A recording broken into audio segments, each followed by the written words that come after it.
নমস্কার আপনাদের সকলকে। আপনারা সকলে ভালো থাকুন, সুস্থ থাকুন। আজকে কলকাতায় যে প্রধানমন্ত্রী নরেন্দ্র মোদী আসছেন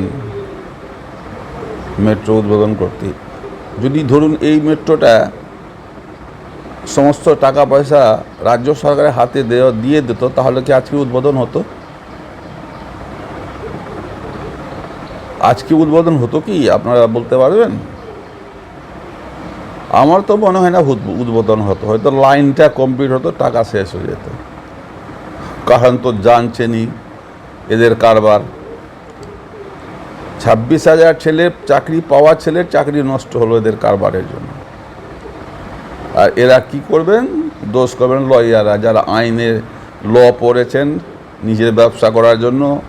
তারা যার কাছেই পয়সা পাবেন তারই হয়ে লড়বেন। আপনি ভুল না করলে লয়ারের বাবার দিন আছে যে আপনার কেসকে হারিয়ে দেয়। অযথা লয়ারকে দোষ দিয়ে আর 26,000 ছেলের চাকরি, তার মধ্যে 26,000-এর মধ্যে 13,000 অরিজিনাল আর বাকি সব ডুপ্লিকেট। আজকে যদি অরিজিনাল ছেলেটার নাম দিয়ে দিতেন তাহলে আজ পথে বসতে হতো না। তাদের শেষ, অনেকে মারা গেল, কত কষ্টের ব্যাপার। হতাশ হয়ে হার্ট অ্যাটাক হয়ে মারা যাচ্ছে। আপনারা লাস্টে কি হলো? যারা অসৎভাবে চাকরি নিয়েছিলেন তাদের পরীক্ষাতে বসতে দিল না সুপ্রিম কোর্ট। এবার যারা অরিজিনাল আছে তারা বসবেন। তো আপনার যাদের টাকা নিয়েছেন তার কোনো রকম ঢোকাতে পারছেন না।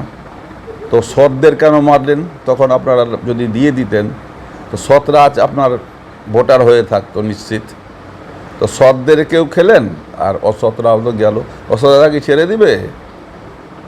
ঘাড় ধরে পয়সা তুলে নিবে, এটা নিশ্চিত। ওরা পয়সা দিয়েছে, চাকরি গেছে, ওরা ছাড়বে না। তো আমি আজকে এইটুকুই আলোচনা করলাম। এই সৎদের মুখ দেখে, কান্না দেখে মন ফেটে যাচ্ছে আমাদের। হ্যাঁ, নমস্কার। আপনারা সকলে ভালো থাকুন, সুস্থ থাকুন এবং 26-এর জন্য তৈরি হন এই সরকারকে পরিবর্তন করার জন্য। নমস্কার। আমার ভিডিও ভালো লাগলে লাইক, শেয়ার করবেন, সাবস্ক্রাইব করবেন, ফলোয়ার সংখ্যা বাড়াবেন।